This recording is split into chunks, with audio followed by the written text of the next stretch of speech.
Bismillahirrahmanirrahim. Assalamualaikum warahmatullahi wabarakatuh. Bismillahirrahmanirrahim. Alhamdulillahirabbil alamin. Wal 'aqibatu lil muttaqin wa la 'udwana illa 'alal zalimin. Wassalatu wassalamu ala asyrafil anbiya'i wal mursalin sayyidina wa habibina wa maulana Muhammadin wa ala alihi wa ashabihi wa man tabi'ahum bi ihsanin ila yaumiddin. Rabbi shrah li sadri wa yassir li amri wa hlul 'uqdatam min lisani yafqahu qawli. Rabbi zidni ilma warzuqni fahma. Wa man yu'tal hikmata faqad utiya khairan katsira wa ma yadhakkaru illa ulul albab. Amma ba'd.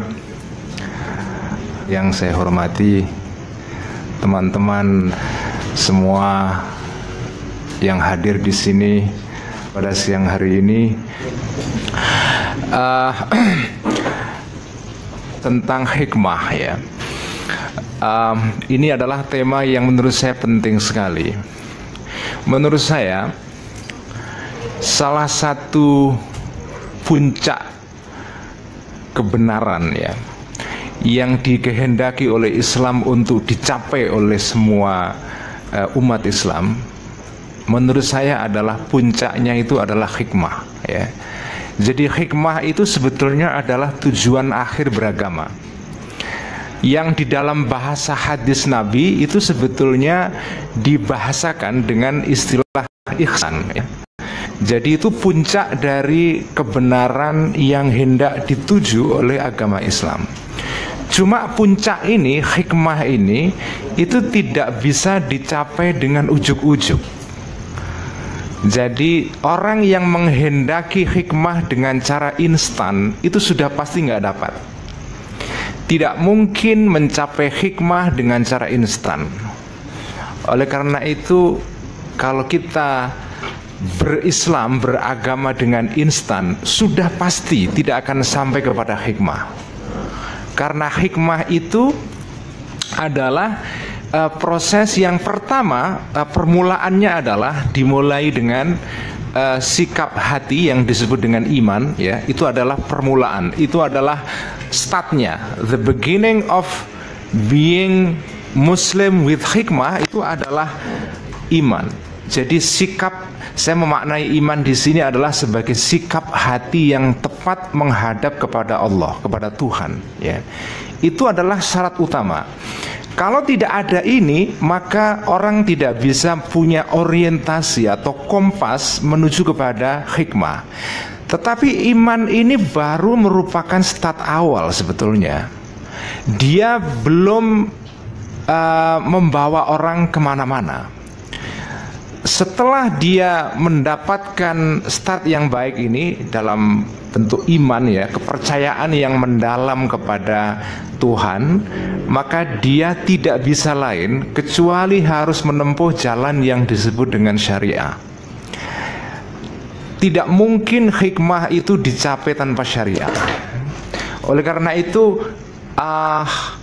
orang yang menghendaki hikmah dengan mengabaikan syariah itu sama dengan orang ingin mencapai sebuah tujuan kota A tetapi dia tidak mau naik mobil.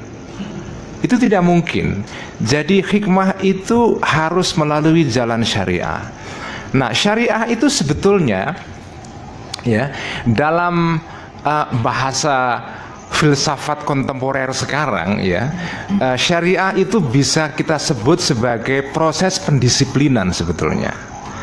Jadi orang tidak bisa mencapai hikmah tanpa melalui disiplin.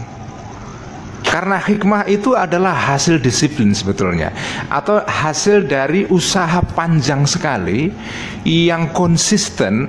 Dalam bahasa tasawuf disebut dengan istiqomah, ya. Harus dengan istiqomah dan dalam waktu yang cukup lama. Itu hikmah.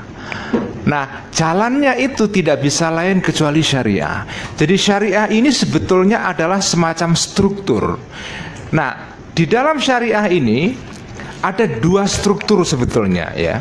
Ada struktur yang berkaitan dengan bagian luar manusia yang disebut dengan struktur lahir ya. Ini berkaitan dengan tindakan-tindakan kita sebagai manusia di dalam interaksi kita dengan dunia luar. Itu diatur di dalam ilmu yang disebut dengan ilmu muamalah ya. Yang dalam kitab Ihya itu dibahas dalam jilid kedua. Nah, ini adalah bagian yang penting sekali. Bagian yang mengatur dunia eksterior manusia di dalam interaksinya dengan dunia lain. Ini pendisiplinan pertama. Tanpa kita melakukan pendisiplinan fisik kita, maka kita tidak akan bisa mencapai hikmah. Nah, pendisiplinan kedua adalah pendisiplinan di aspek batin. Itu juga penting, bahkan jauh lebih penting. Nah, salah satu pencapaian yang buat saya adalah luar biasa dari Imam Ghazali menurut saya, dan ini menjelaskan kenapa Al-Ghazali menjadi orientasi moral etis dari Jam'iyah Nahdlatul Ulama ya. Dan jangan lupa Al-Ghazali itu merupakan tokoh yang pengaruhnya bukan saja luar biasa besar di kalangan Muslim Sunni, tetapi juga di kalangan Syiah, bahkan di kalangan orang-orang Yahudi juga. Sehingga ada seorang filosof Yahudi Andalusia yang menulis ringkasan kitab Ihya yang ditujukan untuk orang Yahudi. Jadi artinya kitab Ihya ini sebetulnya kitab yang lintas agama. Sampai ada orang filosof Yahudi ya yang menuliskan ringkasan Ihya, ditulis di dalam bahasa Arab tetapi dengan aksara Ibrani, dan ditujukan untuk orang-orang Yahudi karena memang isinya itu berkaitan dengan pendisiplinan batin ya, yang disebut dengan tahdhibun nafas itu. Nah, jadi pendisiplinan itu merupakan proses kita menstrukturkan diri ya. Ini adalah semacam strukturasi terhadap fisik kita dan sekaligus batin kita. Nah, kalau itu kita sudah capai, maka kita akan sampai kepada hikmah. Jadi hikmah itu sebetulnya adalah hasil akhir yang merupakan konsekuensi alamiah dan logis dari proses panjang ini. Nah, menurut saya problem keberagamaan kita sekarang ini adalah orang tidak sabar mengikuti proses ini. Kita sekarang menyaksikan satu proses keberagamaan yang ingin loncat ya.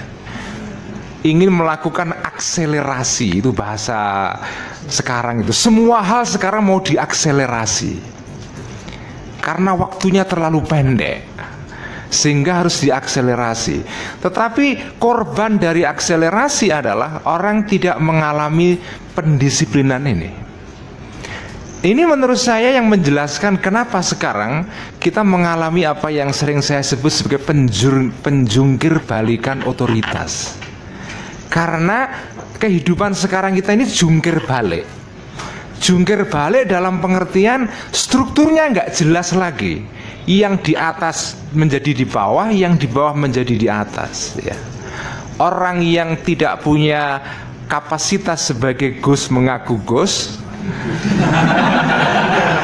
yang benar-benar Gus tidak mau disebut sebagai Gus itu kan. Jadi terjadi pembalikan atau penjungkir balikan.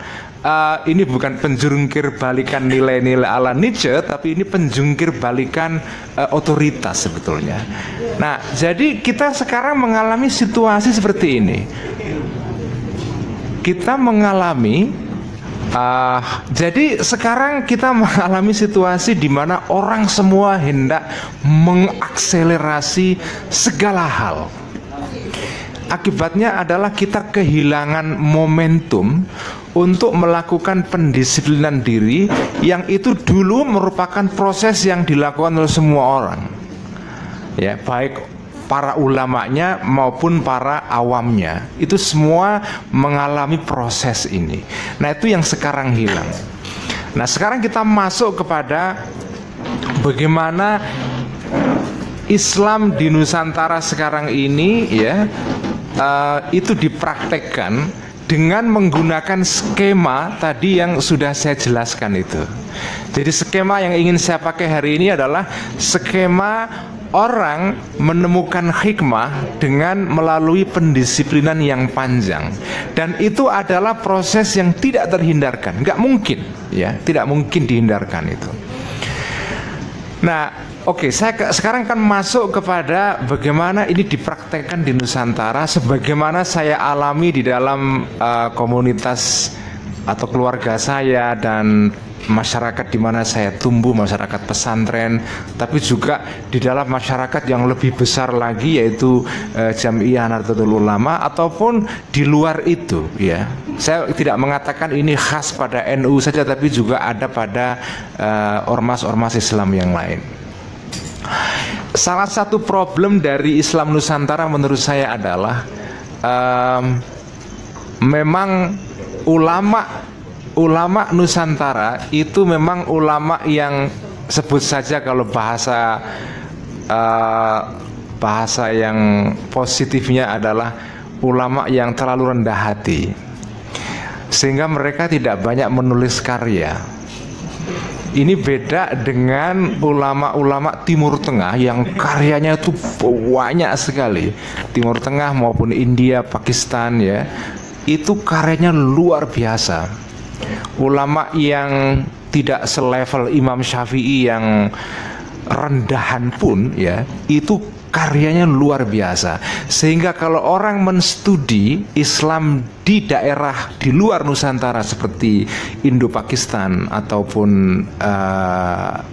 Timur Tengah maupun Turki, Iran, Afrika Utara, Andalusia dulu Spanyol, itu mudah sekali.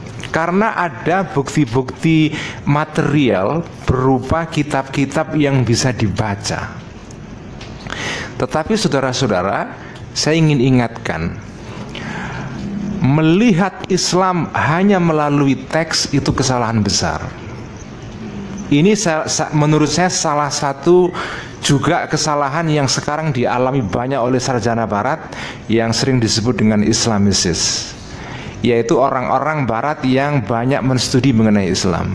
Mereka itu selama ini memang ketika membicarakan Islam selalu rujukannya adalah Islam yang berkembang di Timur Tengah, Turki, Iran, Afrika Utara, dan sebagian anak benua Indo-Pakistan. Kenapa itu semua terjadi? Karena memang warisan tekstual mereka itu luar biasa kaya.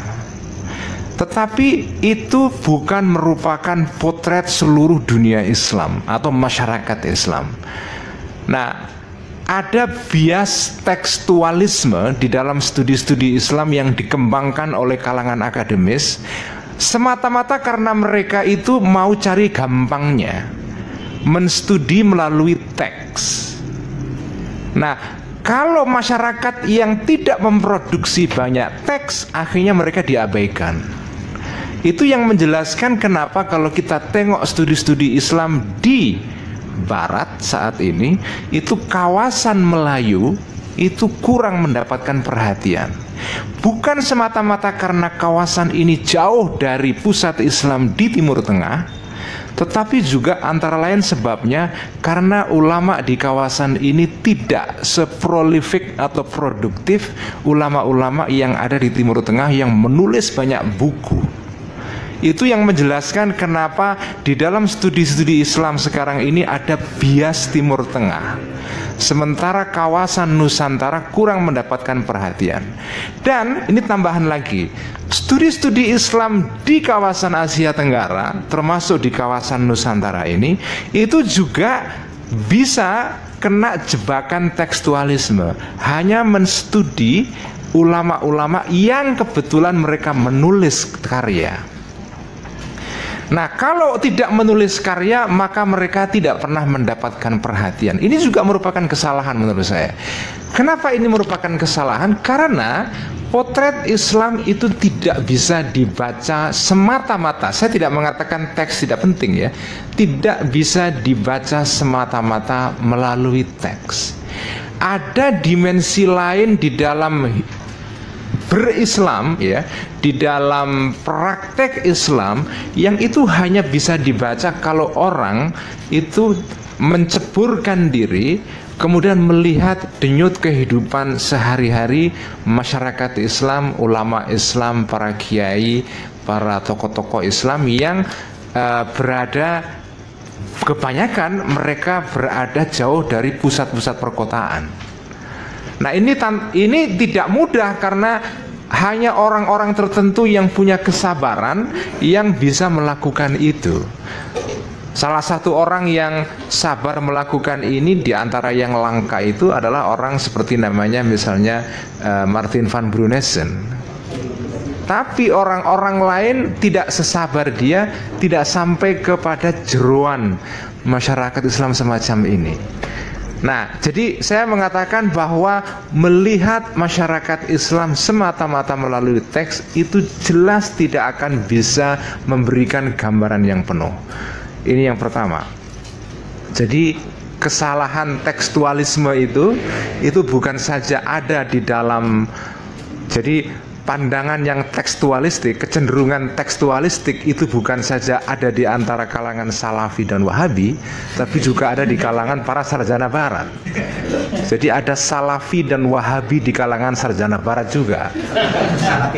Ya, karena mereka terlalu memandang Islam semata-mata dari sudut teks, dan itu keliru. Nah, kenapa itu keliru? Saya akan tambahkan keterangan lebih lanjut. Keterangan lebih lanjutnya adalah begini. Orang Islam sendiri kadang-kadang juga keliru atau seringkali salah paham ketika melihat dinamika Islam itu juga semata-mata melalui teks, tanpa melihat bagaimana praktek real dari Islam ini dihidupi dan dilakukan, dipraktekkan dalam kehidupan sehari-hari masyarakat Islam.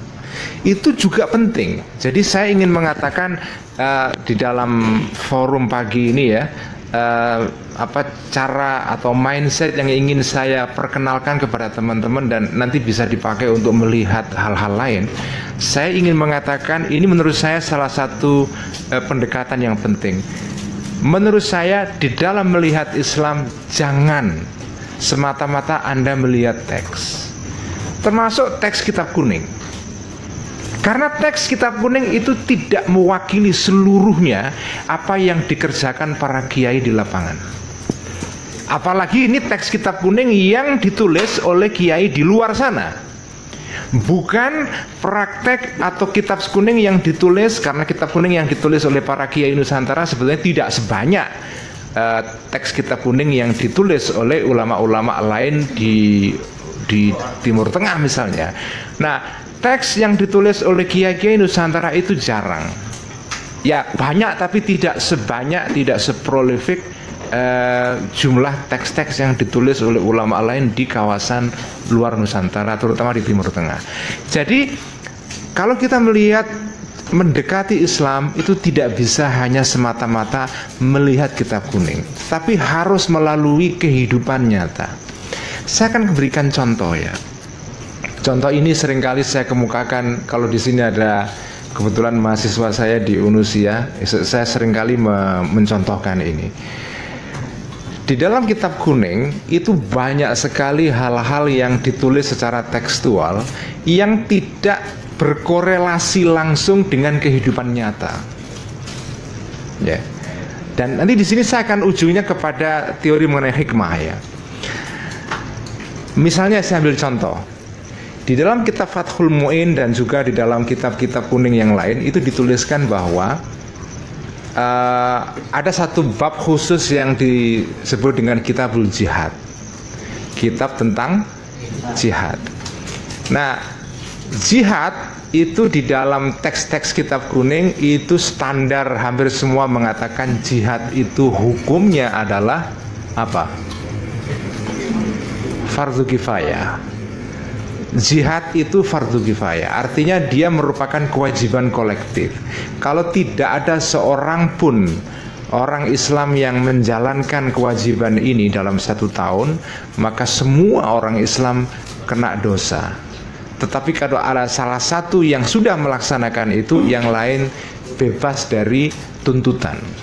Jadi harus ada sekelompok orang yang mengeksekusi kewajiban ini secara reguler. Dan di dalam kitab Fathul Mu'in dikatakan bahwa jihad itu harus berlangsung minimal sekali dalam setahun. Jadi kalau setahun nggak ada jihad, maka kita semua dosa. Dan di sini jihad maksudnya adalah jihad dalam pengertian perang melawan musuh-musuh Islam. Dan perang dalam pengertian fisik, ya, bukan perang dalam pengertian jihadun nafs, ya, tapi di sini dimaksudkan sebagai jihad jihad fisabilillah dalam bentuk berperang melawan musuh-musuh Allah. Pertanyaannya adalah, bagaimana Anda menjelaskan antara apa yang tertulis dalam kitab kuning ini, ya, yang semua kiai baca, semua pesantren ngaji ini semua, dengan kenyataan sehari-hari yang tidak ada jihad, yang tekstual mengatakan A, prakteknya mengatakan B. Ini hanya satu contoh saja. Contoh yang lain banyak sekali. Contoh yang lain misalnya, ini contoh yang mungkin sedikit vulgar, tapi mungkin bisa kita jadikan sebagai contoh. Di dalam kitab kuning itu ada satu ajaran bahwa perempuan kalau keluar itu harus disertai dengan mahram yang disebut dengan male guardian. Itu ketentuan dalam kitab kuning, semua juga mengatakan begitu.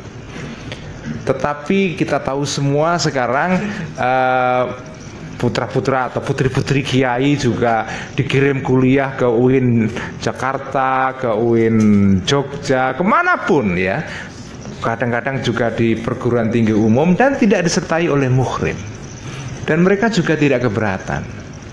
Jadi ada sesuatu yang berjalan dalam kehidupan sehari-hari yang tidak seluruhnya sama dengan apa yang tertulis di dalam kitab kuning. Ini saya sebutkan untuk memberitahu kepada Anda bahwa melihat Islam tidak cukup hanya dengan melihat teksnya saja. Karena di dalam praktek sehari-hari, para ulama itu punya semacam hikmah, punya kebijaksanaan di dalam menerapkan ajaran Islam yang tidak seluruhnya ditulis. Dan itu jauh lebih kaya daripada yang ditulis. Itu yang saya katakan bahwa ketika Anda menstudi Islam, itu nggak bisa hanya membaca kitab saja. Anda harus belajar juga kepada para kiai, bergaul dengan mereka-mereka, dan mencoba memahami bagaimana beliau-beliau itu ketika menerapkan ajaran itu mereka menempuh jalan yang bijaksana. Itu yang ingin saya sebut dengan hikmah di sini. Dan contoh-contoh yang lain banyak. Contoh dua tadi itu hanya contoh sederhana, tapi contoh yang lain banyak. Nah, sekarang pertanyaannya adalah, kenapa ada gap semacam ini? Apakah artinya para kiai-kiai tidak percaya kepada apa yang ditulis dalam kitab kuning? Atau mereka punya pandangan yang berbeda dengan apa yang tertulis secara tekstual, atau bagaimana? Saya mengatakan para kiai itu tidak menolak apa yang ada dalam kitab kuning, tetapi di dalam kehidupan real, beliau-beliau itu punya semacam sense, punya rasa keenam, ya, yang itu juga penting peranannya, yang ingin saya sebut sebagai hikmatut tadbir, ya, kebijaksanaan dalam melaksanakan agama. Yang di dalam konteks sejarah wali-wali itu banyak sekali contohnya. Ya, misalnya bagaimana Sunan Kudus, ya, membangun masjid dengan menara masjid dengan arsitektur Hindu. Itu kitabnya nggak ada, sudah pasti nggak ada. Tetapi tindakan Sunan Kudus juga tidak bisa kita anggap sebagai semacam penyelewengan atau penyimpangan dari ketentuan agama. Bagaimana kita memandang misalnya ajaran Sunan Kudus, ya? Nah, itu luar biasa, apa ya, Sunan Kudus itu, ya.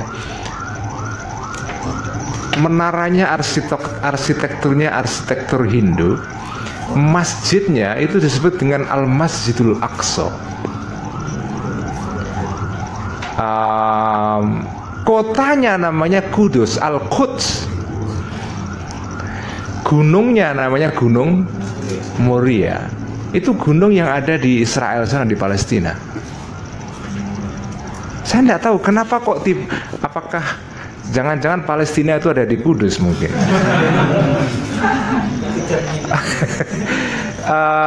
Luar biasa. Jadi artinya, dan Sunan Kudus ini punya ajaran yang menurut saya menarik, yang sebagian masih dipertahankan sampai sekarang, misalnya larangan memakan sapi ya. Makanya orang Kudus tidak memakan sapi sampai sekarang ini. Mereka makannya adalah daging kerbau ya. Di sana tidak ada itu sate soto sapi. Sotonya adalah kerbau ya. Nah, untuk menghormati perasaan orang Hindu. Nah, menurut saya hal semacam ini yang bagi saya berharga juga untuk diperhatikan. Dan ini bukan saja ada di Indonesia, tapi juga di seluruh dunia Islam. Bahkan saya mengatakan begini ya, Islam semacam ini, Islam yang dipraktekkan dengan hikmah ini, itulah Islam yang saya percaya dibawa oleh Nabi, diteruskan para sahabat, diteruskan oleh para tabi'in, tabi'ut tabi'in, imam 4 sampai ulama-ulama setelahnya. Saya tidak yakin ada praktek semacam ini kalau tidak ada presidennya dulu. Nggak mungkin itu. Jadi kalau ada orang mengatakan bahwa praktek-praktek Islam yang berkembang di seluruh dunia Islam, yang sebetulnya intinya sama, ya intinya adalah mempraktekkan Islam itu dengan cara yang bijak, menghormati perasaan orang-orang lokal setempat yang beda keyakinannya. Saya itu percaya betul bahwa Islam semacam ini sebetulnya dari dulu ya begitu. Nah, di luar Islam ini memang ada, dari dulu juga sudah ada sekelompok orang yang memang menginginkan cara Islam yang lain, tetapi itu dari dulu jumlahnya minoritas, yaitu orang yang selalu mengatakan bahwa ini praktek-praktek disebut sebagai bid'ah ya, bid'ah. Nah, ini bukan saja kecenderungan yang ada setelah munculnya gerakan Wahabi, tidak. Salah kalau Anda mengatakan bahwa ini semua gara-gara Wahabi. Ini semua sudah ada dari dulu. Sejak zaman Daulah Abbasiyah di Baghdad, ada sekelompok masyarakat dalam Islam yang jumlahnya bukan mayoritas, mereka minoritas, yang menginginkan kehidupan yang puritan. Dari dulu ada itu. Bukan saja pada abad 18 setelah kelahiran gerakan Wahabi. Dari dulu ada. Nah, buat saya itu ini meskipun saya tidak cocok dengan gerakan-gerakan puritan semacam ini, tetapi kita tidak bisa mengelak fakta bahwa ini adalah bagian dari kekayaan sejarah Islam. Sebagaimana sejarah Islam ada kaum Mu'tazilah, ada kaum Murji'ah, ada kaum Jabariyah, ada kaum Qadariyah, ada juga kaum ini. Saya tidak mengatakan bahwa ini, meskipun kita nggak setuju, ini adalah kelompok yang harus ditendang keluar, enggak. Kita harus menghormati mereka juga, meskipun saya nggak setuju dengan pendapat mereka, karena ini bagian dari kekayaan sejarah Islam yang luar biasa. Nah, saya ingin mengatakan begini ya, kelompok-kelompok ini tidak akan mungkin besar ya. Kelompok Mu'tazilah tidak akan mungkin besar. Kelompok seperti ini yang dalam bahasa sejarah teologi klasik disebut dengan kelompok Hasyawiyah, itu juga tidak akan besar, selalu akan menjadi minoritas. Dan kita butuh juga keberadaan kelompok-kelompok semacam ini, mungkin juga untuk ngingetin kita juga, supaya kita ya tetap ingat pentingnya kita kepada sunnah Nabi, itu penting juga ya. Tapi ini tidak akan, secara alamiah gerakan ini tidak akan mungkin besar. Kenapa? Karena sejarah Islam membuktikan bahwa sejarah Islam ini adalah sejarah kelompok-kelompok yang selalu menempuh jalur yang di tengah-tengah memang. Dan itu diwakili oleh, dan saya mengatakan ya, kelompok di tengah-tengah ini bukan saja ada dalam kelompok Sunni, tapi di Syiah juga ada. Ya. Ini bukan saja kelompok Sunni, tapi juga ada di kelompok Syiah. Nah, bagaimana corak berislam bagi kelompok-kelompok di tengah ini? Ciri-cirinya akan saya beritahu ya. Pertama, ciri-cirinya adalah mereka ini pertama ini penting sekali. Kelompok ini dari awal itu menghindari terlalu mencampurkan politik dengan agama. Ini kelompok ini. Oleh karena itu, kelompok ini sukses di dalam sejarah Islam, pengaruhnya besar sekali.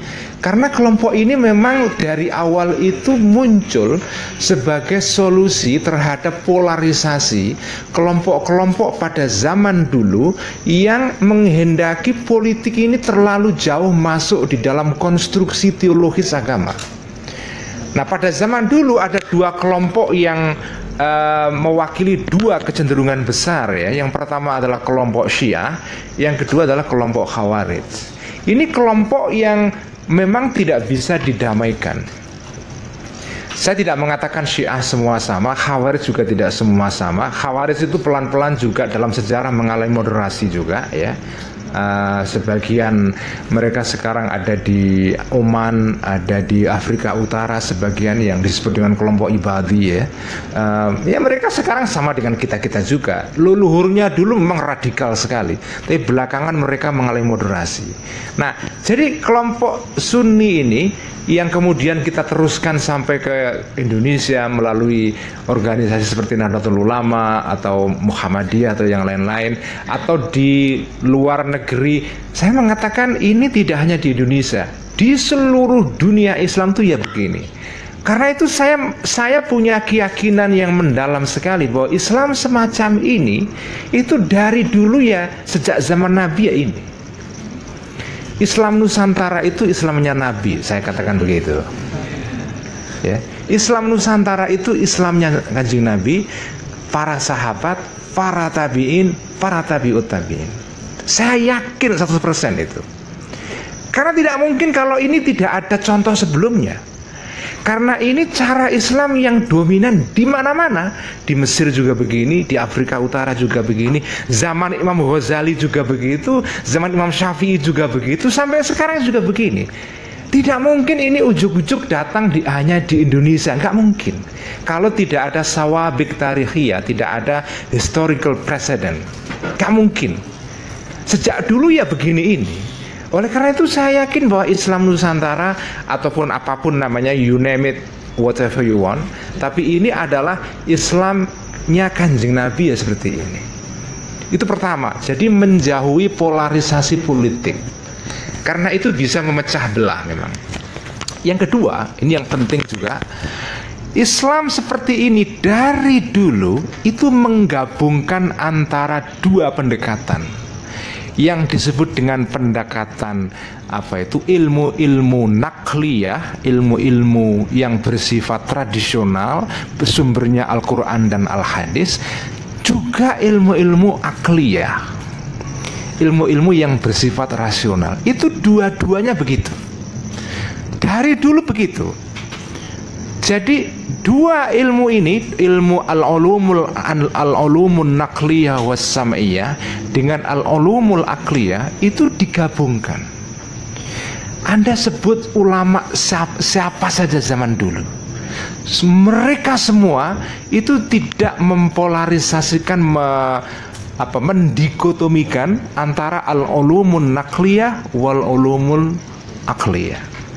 Karena itu di pesantren-pesantren, juga di Al-Azhar, juga di Zaitunah, juga di ribat-ribat dimanapun di seluruh dunia Islam, itu pelajarannya selain fikih, hadis, tafsir dan segalanya itu, tapi juga ada mantik. Semuanya sama. Yang diajarkan teologinya itu juga teologi Asy'ariyah Maturidiyah yang ada aspek mantiknya juga. Anda pergi ke India, ada namanya kurikulum di sana yang terkenal namanya Darsi Nizomi, ya. Itu adalah kurikulum yang dipakai di India sudah berabad-abad sampai sekarang ini, ya. Itu isinya begitu, gabungan antara al-ulumun naqliyah wal ulumul aqliyah. Dan itu dicerminkan di dalam kitab Ihya juga. Karena itu saya nggak terima kalau ada orang selalu mengulang-ulang tuduhan bahwa Al-Ghazali membunuh filsafat. Itu tuduhan yang menurut saya tidak berdasar sama sekali. Ima orang itu tidak tahu siapa Al-Ghazali, atau tidak pernah membaca kitab Ihya, atau membaca kitab Ihya tapi hanya juz awal saja, tidak sampai kepada juz terutama 3 dan keempat. Kalau Anda baca kitab Ihya juz ketiga dan keempat, itu mirip dengan pembahasan Ibnu Sina dalam kitab Asy-Syifa mengenai Kitabun Nafas, itu persis sama. Jadi kalau ada orang mengatakan Al-Ghazali membunuh filsafat, di mana? Wong di dalam kitab Ihya beliau itu banyak sekali menggunakan bahan-bahan yang berasal dari falsafah.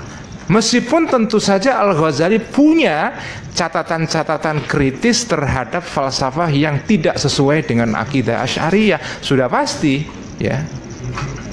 Tapi bahwa falsafah dibuang sama sekali, apalagi dibunuh, ya, dalam tuduhan yang populer yang sering kita dengar, itu tidak benar sama sekali. Jadi sekali lagi saya katakan bahwa ciri khas Islam Nusantara seperti ini dari dulu itu menggabungkan antara al-ulumun naqliyah wal aqliyah. Ciri kedua.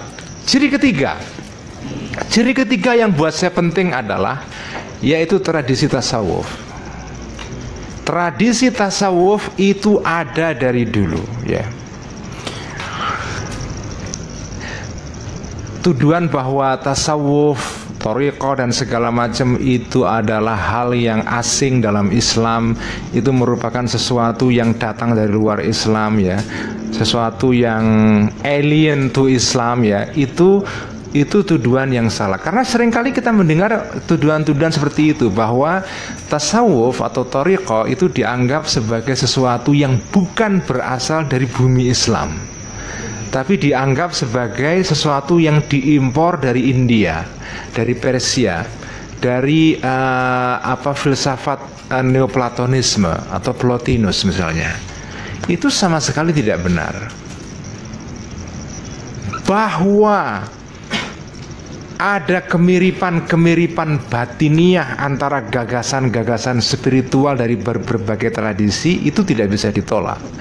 Tapi tasawuf itu punya akar yang orisinal di dalam Islam, itu adalah sesuatu yang penting untuk ditekankan. Jadi tasawuf itu adalah sesuatu yang sebagai istilah memang datang belakangan, tetapi dia sebagai praktek yang intinya apa? Praktek tasawuf itu tarbiyah ruhiyah, itu ada di dalam sejarah Nabi sendiri, para sahabat dan para tabi'in. Itu nggak bisa dihindarkan itu. Nah, tasawuf inilah menurut saya yang membuat Islam itu berkembang di mana-mana dengan cara yang tidak kontradiktif atau bertabrakan dengan masyarakat-masyarakat lokal. Tasawuf ini yang memberikan semacam modal bagi para ulama-ulama untuk bekerja dalam konteks lokal yang tidak menimbulkan keributan, sehingga mereka bisa membuat Islam itu diterima dengan mudah oleh masyarakat setempat itu. Nah, ini ciri yang penting, ciri ketiga ini, ya. Jadi ini menurut saya salah satu dimensi yang penting di dalam tradisi Islam dimanapun. Dan sekali lagi saya tekankan, ini bukan khas hanya Indonesia, tapi ini seluruh dunia Islam. Anda pergi kemanapun ya seperti ini, mungkin kecuali di Saudi Arabia. Bahkan gini, ini saya kasih tahu ya.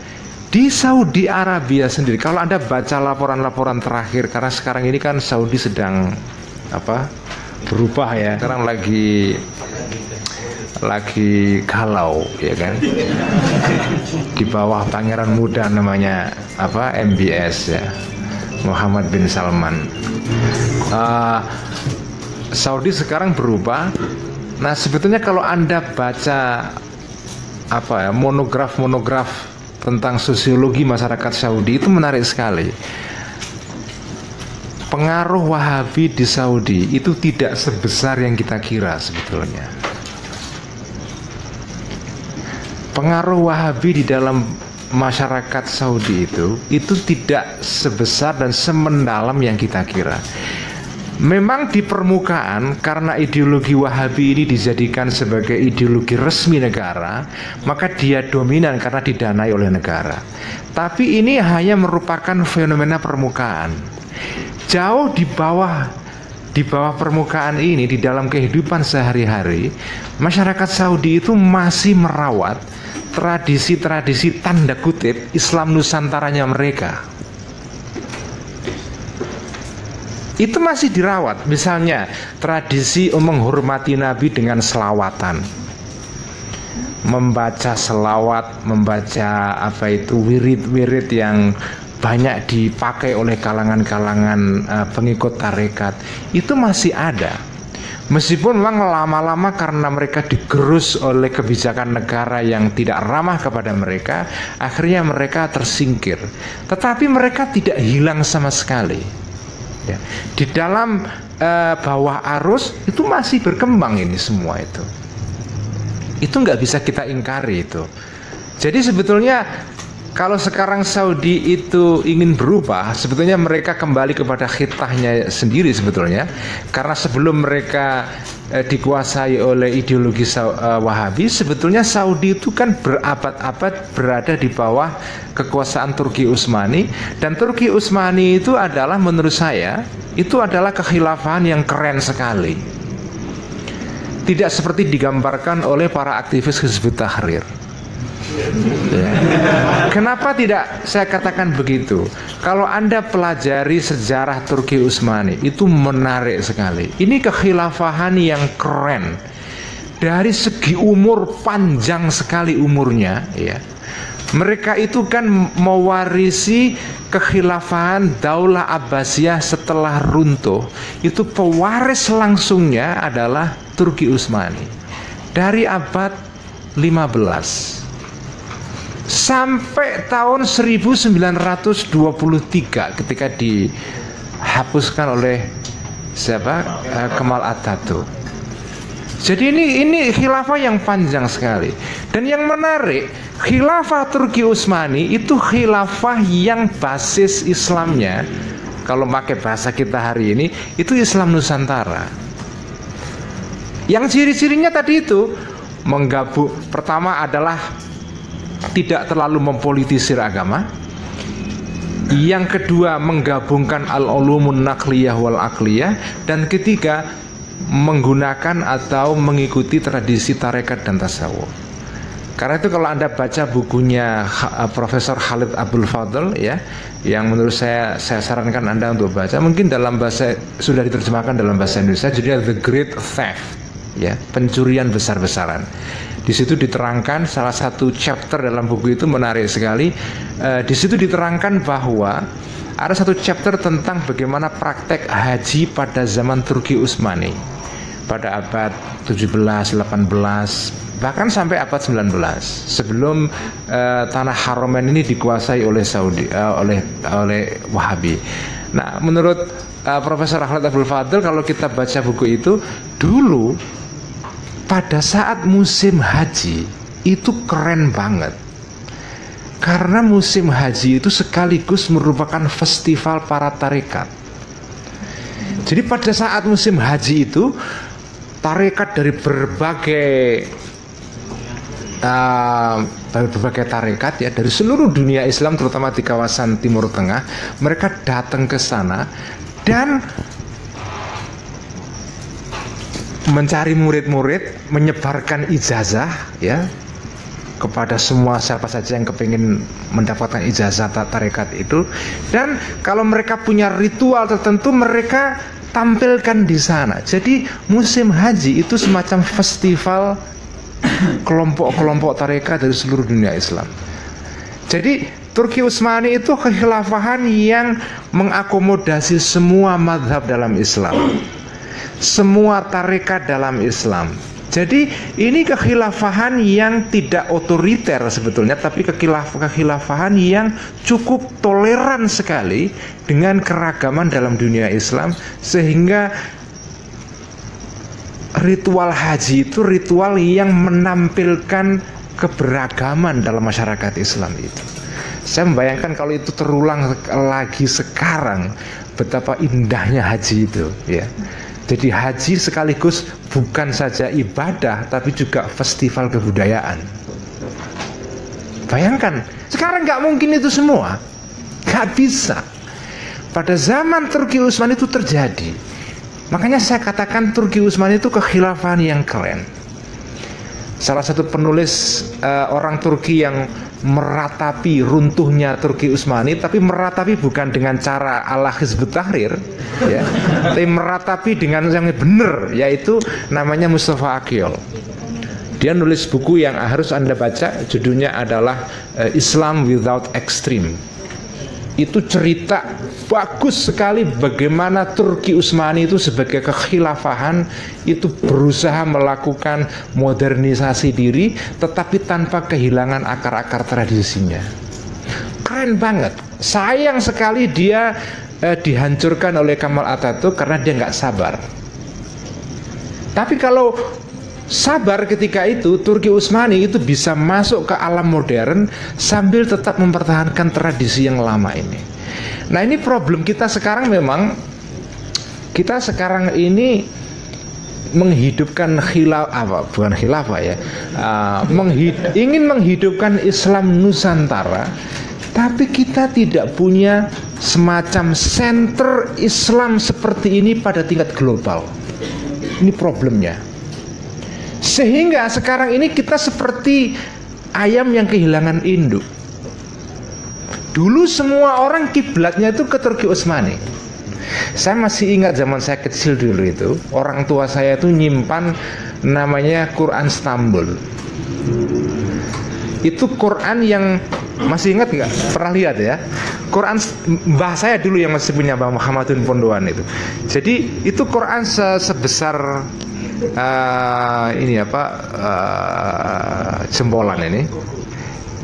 Ini disebut dengan Quran Istanbul karena diterbitkan dari Istanbul, Turki. Semua rumah dulu itu punya Quran Istanbul ini sebagai simbol kita ini loyal, kita ini bagian dari tradisi besar namanya Turki Utsmani ini. Ini semacam kayak baiat spiritual, ya. Kita menjadi bagian dari satu global citizen, yaitu Kesultanan Turki Utsmani ini, yang mereka merawat tradisi yang toleran seperti ini. Disimbolkan ikatan ketaatannya ini berupa Quran Istanbul. Demak dulu itu juga baiatnya kepada, meskipun itu baiat bukan baiat politik ya, tapi ya baiat yang sifatnya spiritual dengan Turki Utsmani juga. Jadi sebetulnya Turki Utsmani itu adalah kekhilafahan yang keren sekali. Menurut saya kita perlu belajar tentang Turki Utsmani, dan sekarang studi mengenai itu banyak banget ya.